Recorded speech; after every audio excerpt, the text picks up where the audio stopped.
Asal untuk rakyat, asal untuk negara. Saya pertaruhkan reputasi politik saya. Jadi yang sebenarnya trauma soal keterbelahan sosial itu bukan hanya kita, tapi dua orang puncak ini. Kalau rencana Pak Jokowi ya all the president man aja yang bertarung. Misalnya Prabowo versus Ganjar yang bertarung, no problem. Karena siapapun yang menang nggak akan terjadi politik identitas kayaknya. Nah, ide dari Pak Jokowi setelah kemunculan Anies Baswedan adalah memasangkan antara Prabowo dan Ganjar. Rencana harus berubah. Pak Jokowi terlihat sekali beberapa kali mendorong bersatunya orang ini. Di satu hari dia mendorong Ganjar, besok hari dia mendorong Prabowo, besok hari dia endorse Ganjar lagi, besoknya dorong Prabowo lagi. Begitu terus berulang. Dan di akhirnya Pak Jokowi di ujungnya berusaha untuk mempertemukan mereka berdua. Silakan bicara. Bicara di pematang sawah. Semoga kalian bisa bersatu. Tapi nggak ada titik temu, Mama. Ganjar merasa sebagai orang yang mewakili partai terbesar ya nggak mau jadi nomor 2. Padahal waktu itu dia belum diumumkan. Tapi ketika Ganjar diumumkan 21 April, yang juga Pak Presiden nggak tahu itu bakal diumumkan, pintu mulai ketutup. Sebagai calon presiden Pak Jokowi saya yakin sangat kecewa. Projo mulai diisukan untuk mendukung Prabowo. Itu tenaga dalam itu.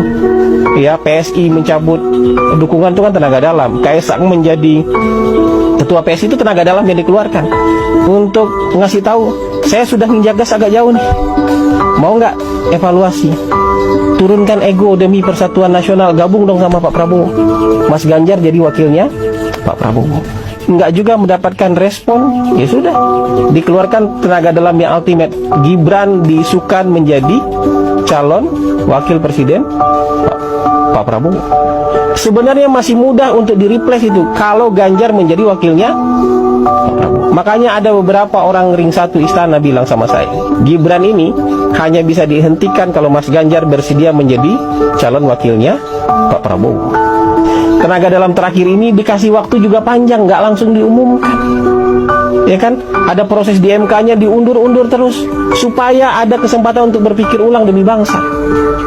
Dan akhirnya nggak terjadi juga, nggak bisa juga, pintu ditutup rapat ketika presiden ada di luar negeri.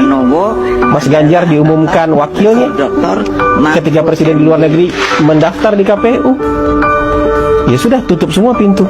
Yang paling mungkin sekarang merepresentasikan Prabowo dengan Jokowi bersama apa? Prabowo Gibran. Saya sudah ada di sini. Ini jalan yang sulit ini. Pak Jokowi bisa menempuh jalan mudah bersama Ganjar. Nggak akan ada itu urusan MK, nggak akan dibully itu soal dinasti, nggak akan dihujat keluarganya. Pak Jokowi tidak akan dihujat oleh pendukung-pendukungnya sendiri. Tapi ini jalan sulit yang dipilih oleh Pak Jokowi karena sudah nggak ada pilihan lagi. Pilihan mempersatukan Prabowo dengan Ganjar udah nggak ada lagi, udah tertutup sama sekali. Jadi tidak seperti pikiran Anda bahwa ini demi kekuasaan, haus kekuasaan, perang Ibu Iriana dengan Ibu Mega. Pak Jokowi tidak sedangkal itu mikirkan bangsa.